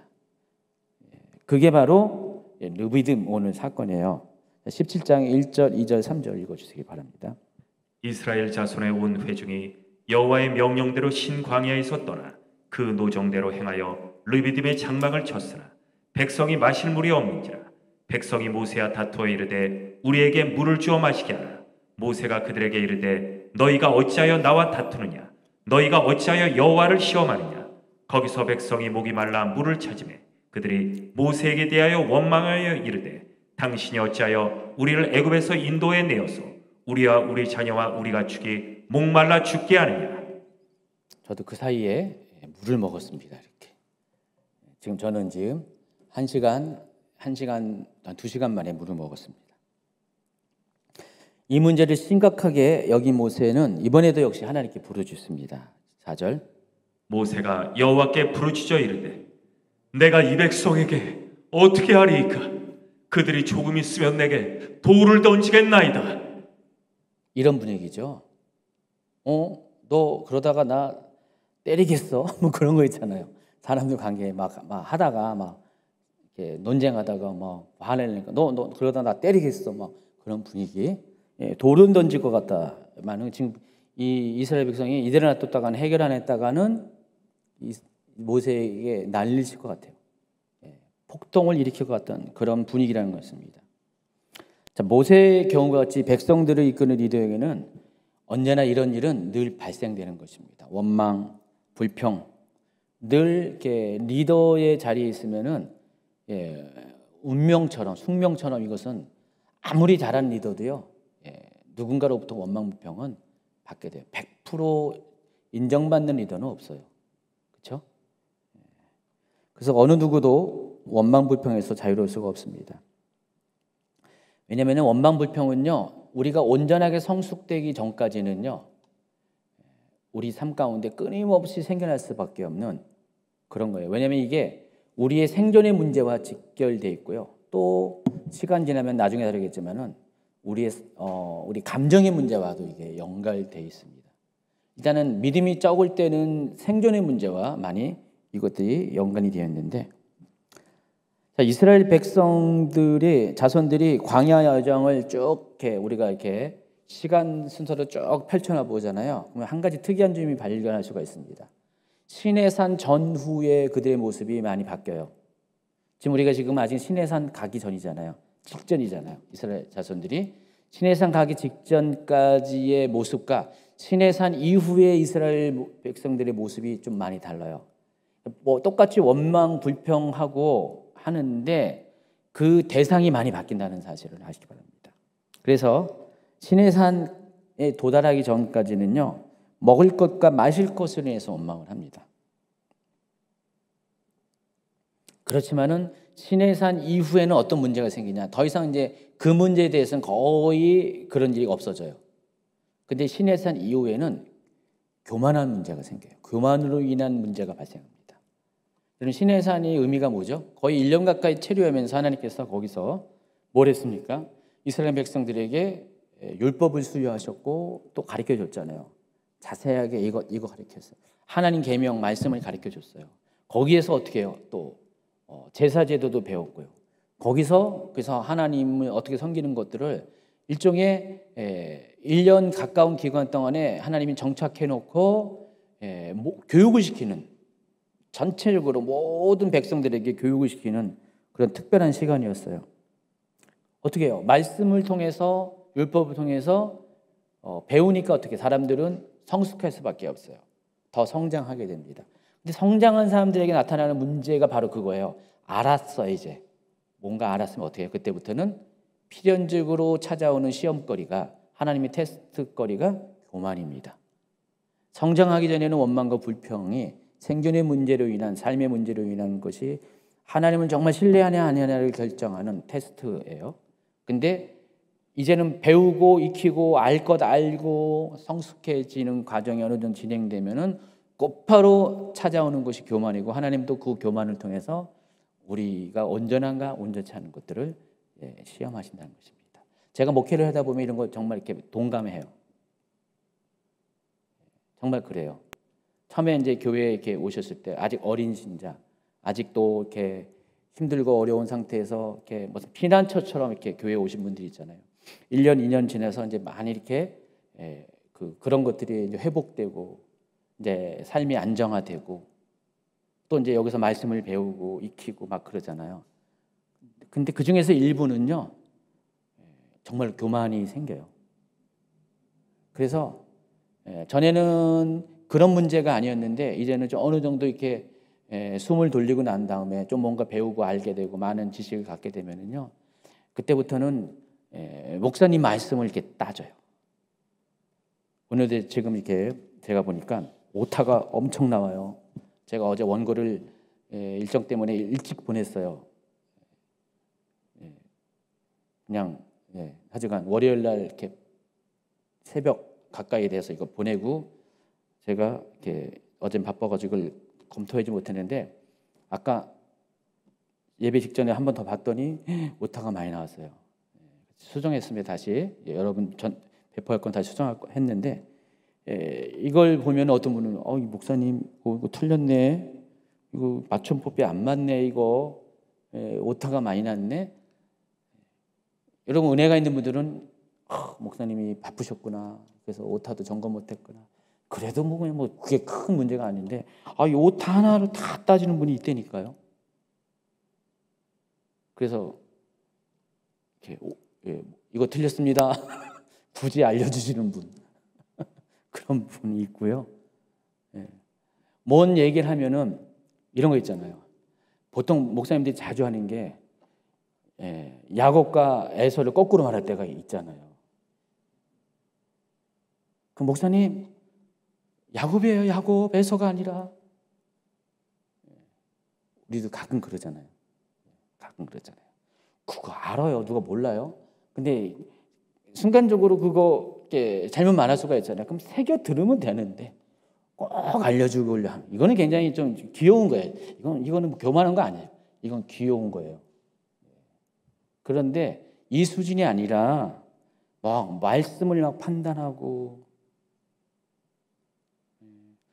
어느 틈인가 전에는 그냥 뭔 말해도 은혜가 막 됐었는데 막 감동이 됐었는데 막 목말름으로 그냥 아멘 아멘 하면서 눈이 동그래져 가지고 송아지 눈이 돼 가지고 그냥 집중하면서 들었는데 어느 틈인가 슬금슬금 졸기 시작하더니 아예 주무시고 아예 예배도 안 나오시고 가끔 나와 가지고 뭐 하나 들으면은 다 안 듣다가 그 한 대목에서 불끈해 가지고 막 원망하고 또 요즘 그렇잖아요. 몇 년 동안에 뭐 정치적인 문제 또 여러 가지 이슈되는 많은 문제 있잖아요. 거기가 나하고 좀만 안 맞으면 그냥 반응하시고 표현하시고 원망하시고 뭐 그런 것들. 생각해 보면은 아니 저분이 한 몇 년 전만 해도 정말 은혜가 갈급하고 삶이 너무 힘들어가지고 교회 와가지고 회복되고 좋아하고 그럴 때가 뭐 얼마 전인데 왜 저러실까? 그럼 베드로후서 1장 9절 보면은 우리가 성장하지 못한 자의 우리 모습 중에 하나님이 징계하시는 자 중 유형 중에 뭐가 있냐면 원수치 못한 사람. 그 원수치 못한 사람이 내가 구원받았다는 사실을 기억하지 못한 사람, 바라보지 못한 사람. 그러니까 멀리 있었던 그 사건들, 내가 구원받을 때, 은혜 받을 때 그걸 잊어버린 거예요. 보통 우리가 화장실 들어갈 때 나올 때 그 마음이 다르다고 했잖아요. 그와 같은 것들. 이게 신의 산이에요. 경계가 신의 산. 신의 산을 딱 넘으면은 그런 일이 진짜로 생긴다고. 그래서 이 원망과 불평이 시간이 지나서 이 신의 산을 통과하면은 그 방식이 교만으로 바뀐다는 것을 아시고. 근데 원망, 불평, 교만은 3종 세트라고 했잖아요. 자, 이게 뭐라고 했죠? 원불교. 여러분 원불교 신자인지 잘 살펴보라고 했잖아요. 내가 옛날에 아직 어릴 때는 원망, 불평, 그리고 이제 좀 성장하면 이제 교만이라는 것으로 모양만 바뀔 뿐이지 나는 여전히 실제로는 성숙하지 못한 이제 모습이 있게 된다는 것입니다. 어디까지 얘기했더라? 예, 그래요. 예, 그래서 이렇듯 시내산에 이르지 못한 이스라엘 자손들은 율법을 아직 받지 못했기 때문에 성숙한 단계가 아니에요. 그래서 성숙한 단계가 아닌 사람들의 특징은 먹고 사는 문제에 영향하기 때문에, 환경에 영향을 받기 때문에 원망과 불평의 모습을 나타냅니다. 근데 그럼에도 불구하고 하나님은 이들을 뭐라고 하지 않으세요. 징계치 않아요. 그냥 다 안아주세요. 품어주세요. 왜 그럴까요? 아직은 영적으로 어린 아이잖아요. 뭘 모르잖아요. 그러니까 하나님은 그 영적 수준에 맞춰서 그들에 대해서 잘못은 지적해 주시지만은 뭐 징계하거나 뭐 진노하시거나 그러지 않고 용납하시고 훈계하시고 다시 가르쳐 주시는 그런 방법을 취합니다. 자, 근데 이때 리더가 참 중요한 게, 자, 이때 그들이 원망할 때 막 하나님 가만 놔두면 돌로 치겠어요. 저를 막. 그때 그 리더가 위축되면 안 돼요. 그럼에도 불구하고 리더는 담대해야 돼요. 만약에 리더가 무너지면 다 무너지는 거예요. 이런 상황 가운데. 그러니까 모세가 여기서 무너졌다면은 이전처럼 어떻게 해요? 하나님 저 돌을 막 던지니까 나 못하겠어요. 내가 그랬잖아요. 나 안 한다고. 내가 옛날에 그랬잖아요. 하나님 이집트 보낼 때 나 안 한다고 그렇게 했어요. 알았어요. 막 하면서 모세가 만약에 그런다면 어떻게 돼요? 이미 다 끌고 나왔는데 어떡하라고요? 안 되죠. 그래서 하나님이 모세를 이렇게 훈련시킬 수밖에 없는 거예요. 이런 일이 생기게 뻔해. 이거는 뭐 약가죠. 앞으로 가면은 더 심한 일이 많이 생기잖아요. 그래서 리더십이 필요합니다. 먼저 훈련받고 성숙한 리더십이 필요합니다. 그래서 이 상황에서 리더가 할 수 있는 최고의 선택이 뭘까요? 바로 자신이 해결할 수 없는 문제를 하나님께 위임하는 거예요. 하나님 나 못합니다. 하나님 나 못해요가 아니라 하나님 저 못해요. 그러니까 하나님이 해주세요. 해결해 주세요. 그게 뭐냐? 부르짖어 기도하는 거예요. 그때 하나님께 모세를 대신해서 하나님이 리더십을 발휘합니다. 모세의 리더십이 아니라 하나님의 리더십을 발휘합니다. 5절, 6절, 7절. 여호와께서 모세에게 이르시되 백성 앞을 지나서 이스라엘 장로들을 데리고 나일강을 치던 네 지팡이를 손에 쥐고 가라. 내가 호렙산에 있는 그 반석이 거기서 네 앞에 서리니 너는 그 반석을 치라. 그것에서 물이 나오리니 백성이 마시리라. 모세가 이스라엘 장로들의 목전에서 그대로 행하니라. 그가 그곳 이름을 마사 또는 무리바라 불렀으니 이는 이스라엘 자손이 다투었음이요 또는 그들이 여호와를 시험하여 이르기를 여호와께서 우리 중에 계신가 안 계신가 하였음이더라. 여기서 마사라는 이름은 시험, 절망이라는 뜻이고요. 무리바라는 것은 다투다라는 뜻입니다. 히브리어로. 그래서 이 이야기를 들으시고 하나님께서 이 부르짖음을 들으신 다음에 호렙산에 있는 반석을 치게 합니다. 거기서 물이 나오는 기적을 나타내 보이십니다. 자, 호렙산에 있는 이 반석, 무리바에 있는 반석 볼까요? 실제 사진이에요. 여러분 사우디아라비아 라우지산 근처에 가면은 저게 있어요. 실제로 있어요. 확대해서 볼까요? 볼까요? 이것을 약간 입혔어요. 실제로 물이 나오는 것을 입혔어요. 실제로 저기 장소에 예전에 물이 흘렀던 흔적이 그대로 남아 있습니다. 저 쪼개진 반석 밑으로 쭉 물이 흘렀던 그 퇴적한 그 흔적들이 그대로 남아 있습니다. 하나님이 저 반석을 깨트려서 막 쬐더니 반석이 딱 쪼개지면서 그 사이에서 물이 나왔습니다. 그래서 이곳을 마사 또는 무리바, 이 장소를 마사 또는 무리바라고 불렀고요. 이 마사와 무리바가 있는 지역이 르비딤이고 이 르비딤 지역이 신광야에 있다라는 것입니다. 이해하시겠죠? 실은 신광야와 시내산 바로 경계에 있는 거죠. 오히려 시내산 가까운 곳에 있습니다. 지금 거의 시내산에 가까이 이르렀습니다. 그런데 6절에 보니까 너는 그 반석을 치라 그랬어요. 정관사가 붙었어요. 더가 붙습니다. 하가 붙어요. 그래서 왜 하나님이 정간사를 붙였을까? 왜 그 반석? 정간사라는 것은 뭐예요? 이전에 이미 소개한 것을 되풀이할 때 정간사를 사용하잖아요. 그때 그거 할 때 그잖아요. 그 반석을 왜 치라고 했을까요? 이걸 통해서 우리가 알 수 있는 게 모세와 하나님 사이는 이걸 알고 있어요. 이 반석을. 그러니까 이미 모세는 이 일이 있기 전에 하나님께서 이 모세에게 이 반석을 이미 보게 하셨어요. 알게 하셨어요. 너 알잖아, 모세야. 그 반석 있잖아, 그 반석. 그거 쳐, 그거. 너 알잖아. 뭔지 알지? 네, 알아요. 바로 그 반석을 쳐. 모세는 지금 미디안 땅에서 40년 동안을 살았어요. 근데 제가 생각해 봤어요. 오늘 강의 중이면서. 왜 하나님이 미디안 땅일까? 다른 곳에서 살 수도 있잖아요. 그렇죠? 실제로 또 가나안 땅에 가서 살 수도 있었어요. 근데 하나님이 왜 미디안 땅에서 살게 했을까? 모세를 질문을 해보세요. 이유가 있었어요. 하나님이 장차 이 땅이 이스라엘이 훈련받을 땅이에요. 광야의 생활을 훈련받을 땅인데 이미 호렙산은 이스라엘 사람들에게는 생소했지만 자손들에게 생소했지만은 모세에게 있어서는 생소한 장소가 아니었어요. 왜냐하면 이 모세는 이 근처를 자주 양을 치면서 다녀왔어요. 출애굽기 3장에서 모세가 하나님을 임재를 처음 경험한 곳, 떨기나무 가운데 불타는 떨기나무인데 하나님을 만나는 그 장소도 바로 하나님의 산 호렙이었잖아요. 그게 신의 산이잖아요. 자기가 목동을 하고 있는 바로 그 땅이에요. 가까운 그 땅에서 하나님은 이 모세로 하여금 호렙산을 자주 왔다 갔다 하게 하셨던 것 같아요. 그리고 생각해보세요. 아까 바위 봤잖아요. 아주 특이하잖아요. 언덕배기 위에 큰 바위가 하나 뚝 누가 심어놓은 것처럼 딱 있잖아요.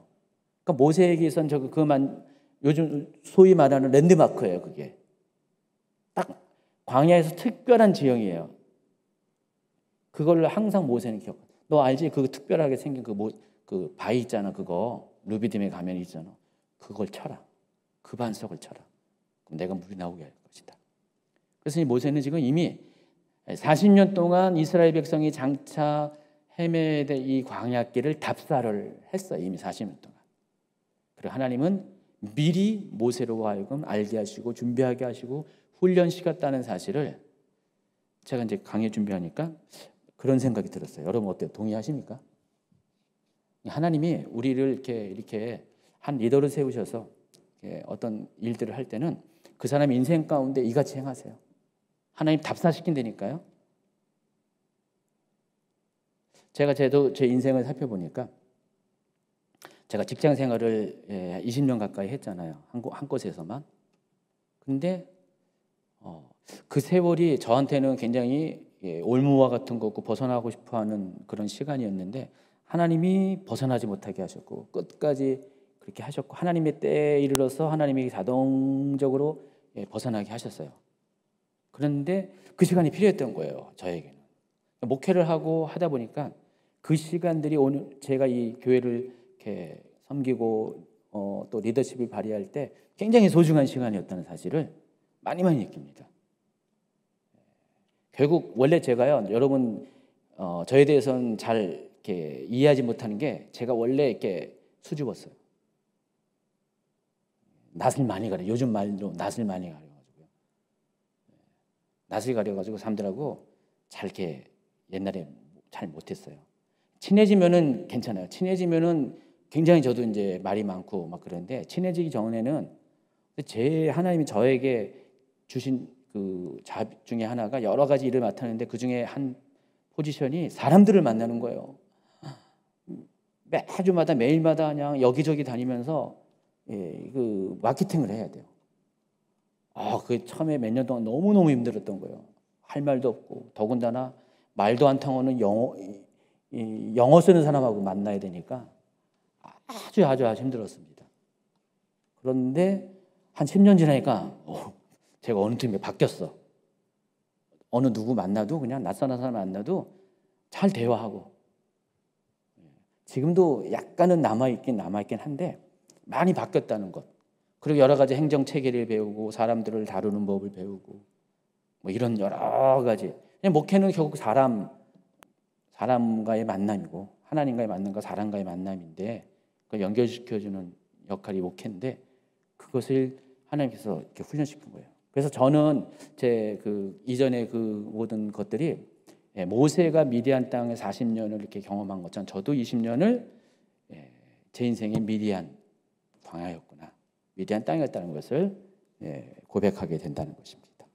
혹시 그런 미디안 땅에서 40년 동안을 전에는 애굽의 이집트의 왕자였다가 지금 갑자기 양치는 목동이 된 그와 같은 삶에 지쳐하고 하나님이 웬일입니까? 도대체 억하신 신령이 있습니까? 라고 하신 분들은 하나님이 나를 미리 훈련시키는구나, 익숙하게 하는구나, 하나님 나를 사용하시려고 이렇게 하는 것이다 라고 생각을 하시기 바랍니다. 아멘. 지금 여기 사람들이 없으니까 아멘 안 했는데 지금 우리 방송으로 많은 분들이 아멘을 했어요. 그렇죠? 아멘. 자, 무리바 사건이 있은 후 이스라엘 자손들은 아멜렉 족속과 전투를 벌이게 됩니다. 8절입니다. 그때 아말렉이 와서 이스라엘과 르비딤에서 싸우니라. 자, 아말렉이 어떤 사람인가? 아말렉 족속이 어떤 사람인가 한번 볼까요? 여기 그 족보를 보시면요, 아말렉이 누구의 후손이냐? 에서에게서 나온 거예요. 에서가 아다랑 결혼했는데 헷조속 엘론의 딸 아다랑 결혼해가지고 엘리바스를 낳는데 그 엘리바스의 아들이 아말렉이에요. 그럼 에서의 뭐예요? 손자예요, 손자. 그럼 이스라엘 백성들과 이들이 이렇게 크게 이렇게 다른 건 아니에요. 다 뿌리를 찾아 올라가면은 같은 아브라함의 후손이라는 것을 알 수가 있습니다.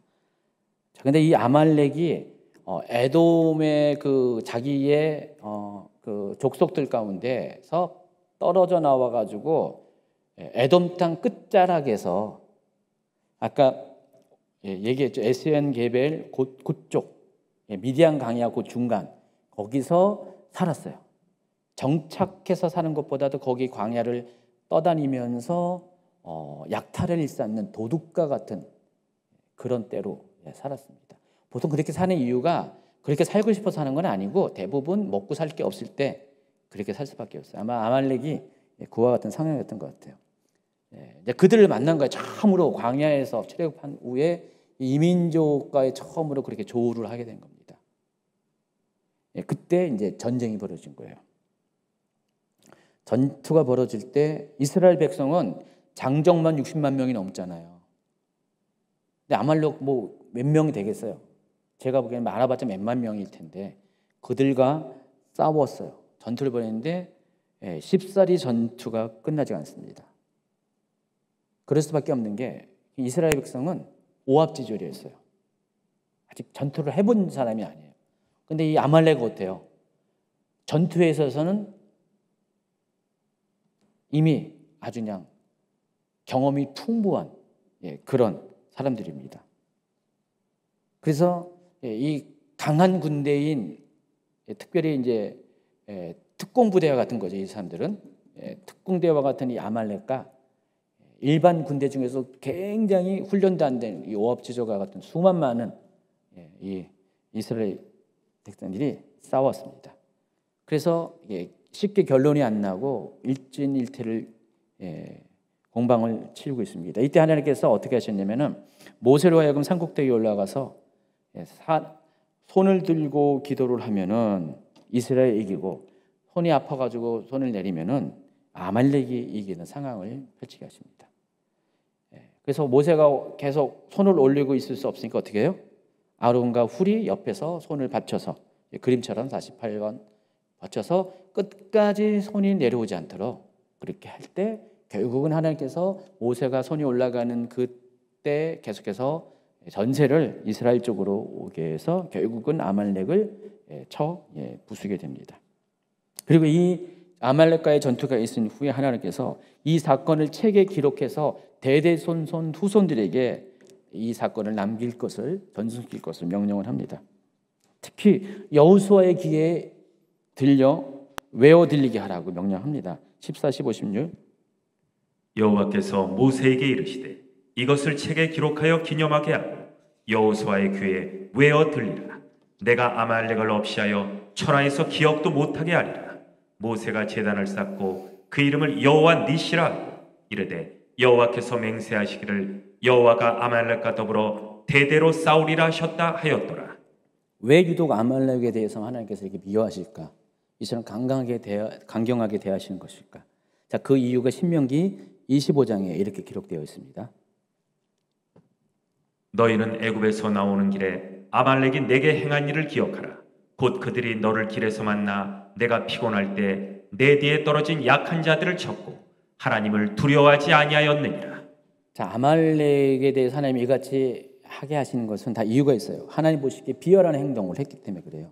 그러니까 정당하게 전투를 치지 않고 이스라엘 자손의 대열 중에서 뒤처진 자, 노약자들을 집중적으로 공격했습니다. 이것은 굉장히 하나님 성품에 부합되지 않은 비열한 행위였습니다. 이것 때문에 하나님께서는 아말렉을 용서하지 말 것을 명령하신 것입니다. 그래서 여호수아 귀에다가 외워서 계속해서 들리게 하라고 했잖아요. 계속 얘기하라는 이유가 모세를 통해서 계속 여호수아에게 말하는 거예요.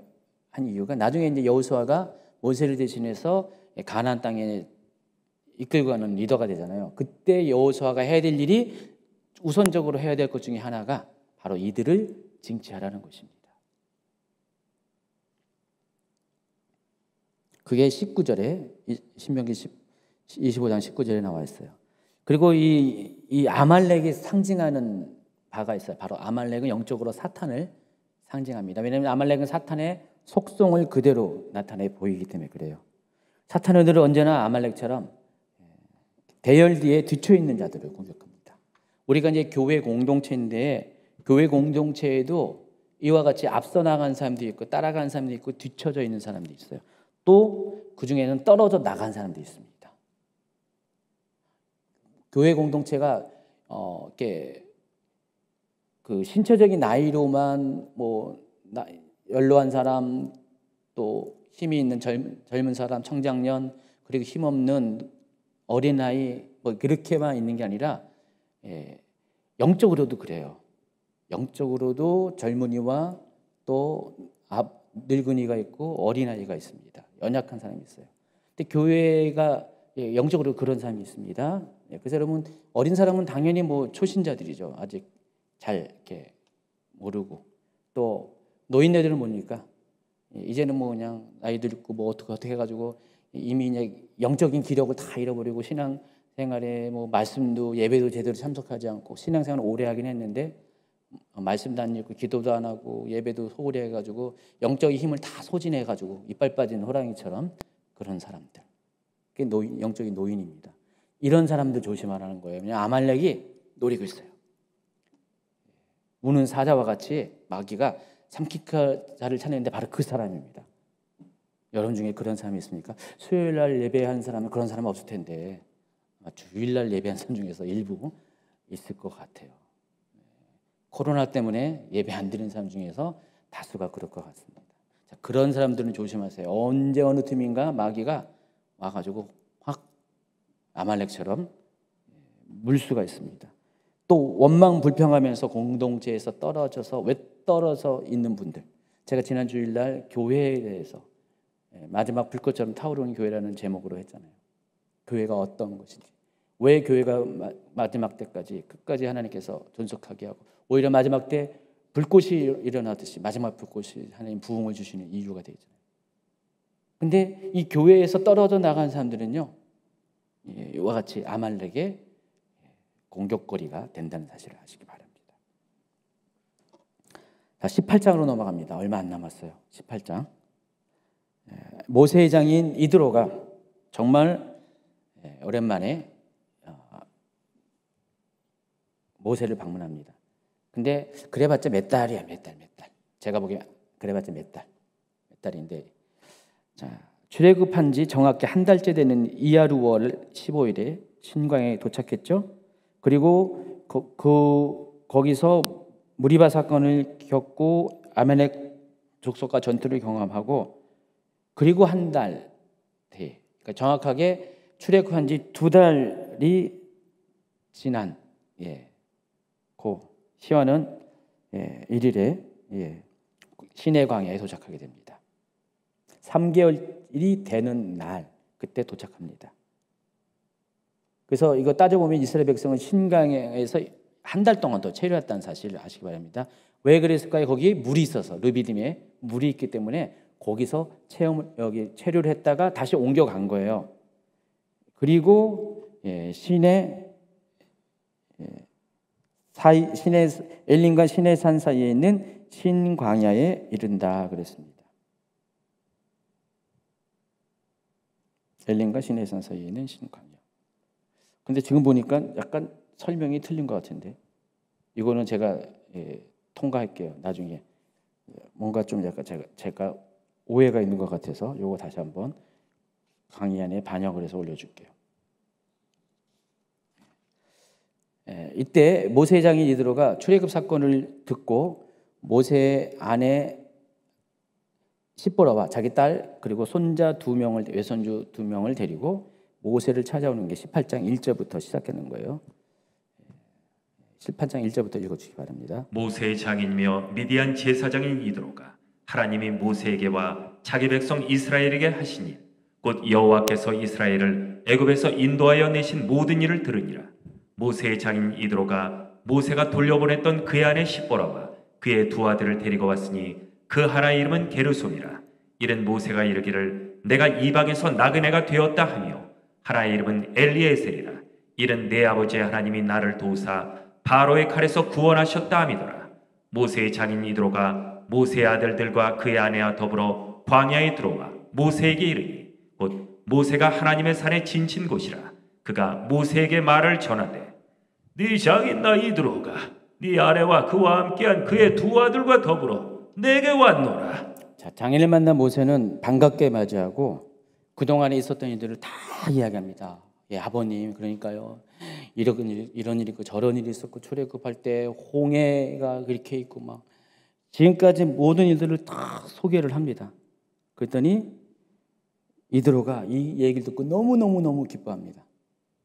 여기 미디안 제사장이라고 했는데 이 제사장이 누구를 위한 제사장인지는 성경에 이렇게 나와 있지 않지만은 내용적으로 보면은 이 이드로도 여호와 하나님을 아는 사람 같아요.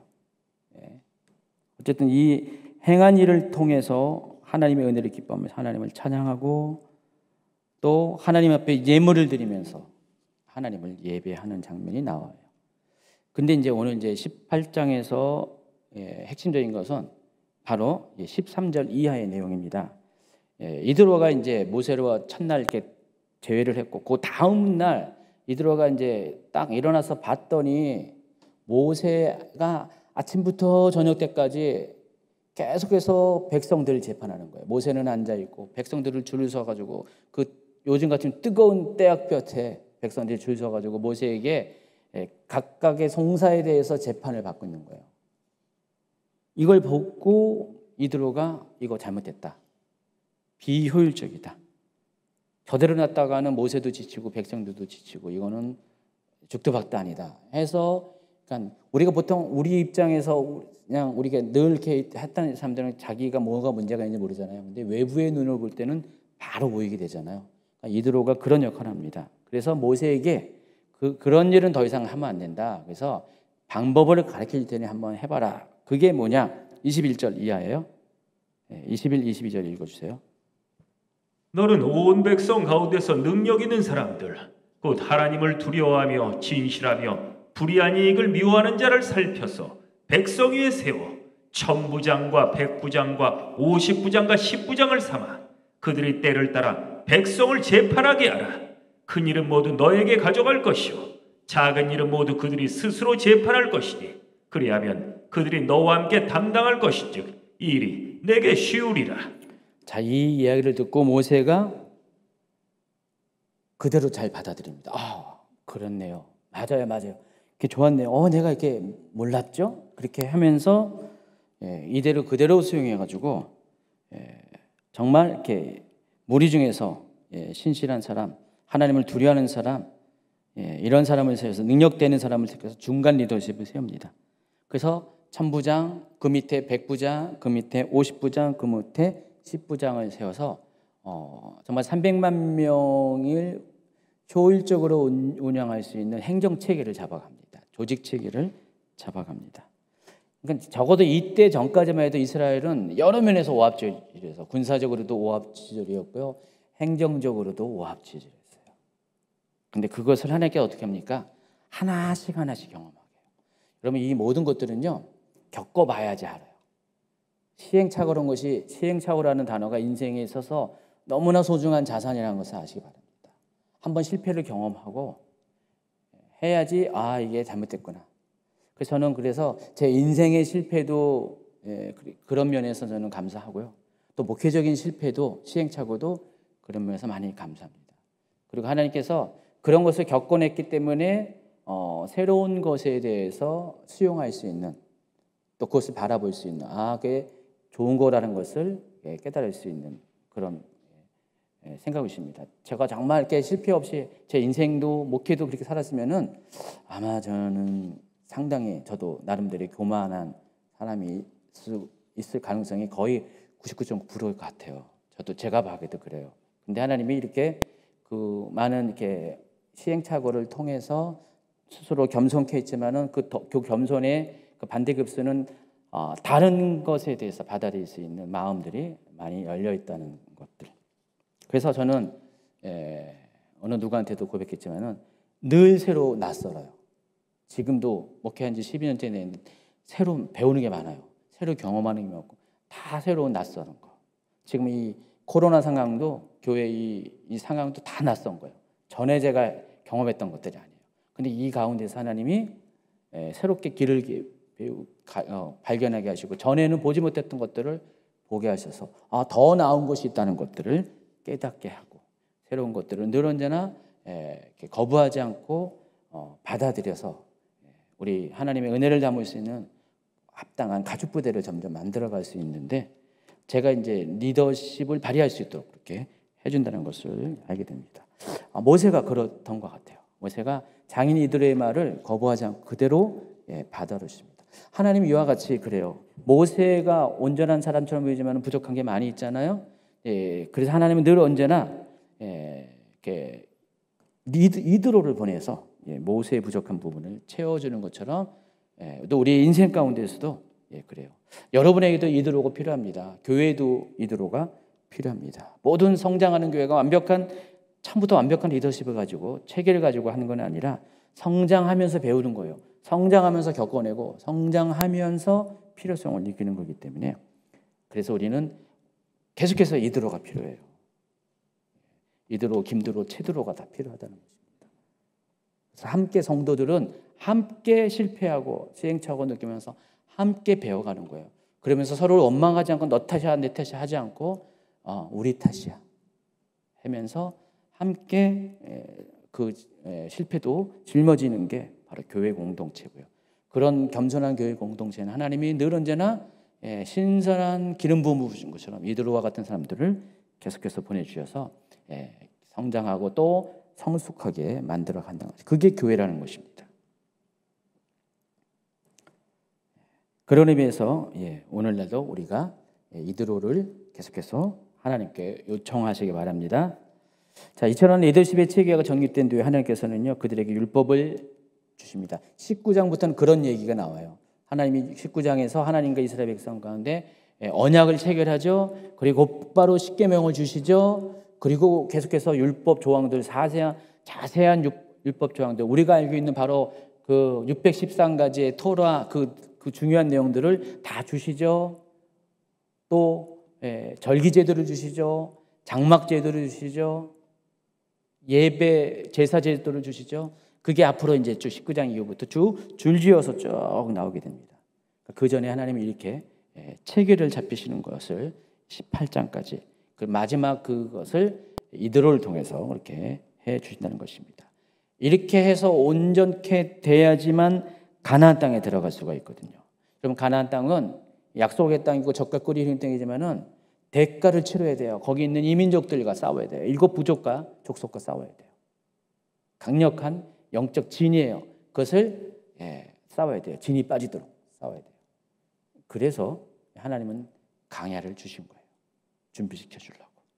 하나님은 일주일 만에 도달할 수 있는 거리를 일부러 반대 방향으로 자꾸만 더 깊숙한 데로 들어가 가지고 사람들 생각에는 도저히 이해할 수 없는 행동이기 때문에 모세가 하는 것은 모세를 원망하고 하나님한테 불평도 했지만은 결국은 하나님이 그들을 위해서 이렇게 했다는 것들을 먼 훗날 40년이 지난 다음에 그들은 비로소 깨닫게 될 때 정말 겸손한 사람으로 다 바뀌어버렸어요. 1세대가 다 죽고 난 다음에는 겸손한 사람들로 바뀌어가지고 정말 모세가 여호수아가 말할 때 다 예스하는 사람으로 바뀌어서 그들이 가나안 땅에 들어가요. 여러분이 하나님 앞에 예스맨이 되지 않으면은 하나님 나라에 못 들어갈 수도 있어요. 하나님께 순종하는 그런 준비가 되지 않은 사람. 말끝마다 하나님 왜요? 싫어요. 나는 안 해요. 그렇게 계속 하다가는요 못 들어갈 수가 있습니다. 하나님이 그것을 경험하기 위해서 이렇게 이 시간을 주십니다. 그러므로 이스라엘 자손에게 광야는 어떤 곳이라고 한번 같이 읽어볼까요? 맨 마지막 절. 하나님의 성숙한 백성으로 준비되어져 가기 위해 꼭 필요한 훈련의 장소, 훈련의 가장이 되는 것입니다. 자, 여러분 광야 훈련소에 들어오신 분 환영합니다. 환영합니다. 자, 우리 온라인 들으면 환영합니다. 환영합니다.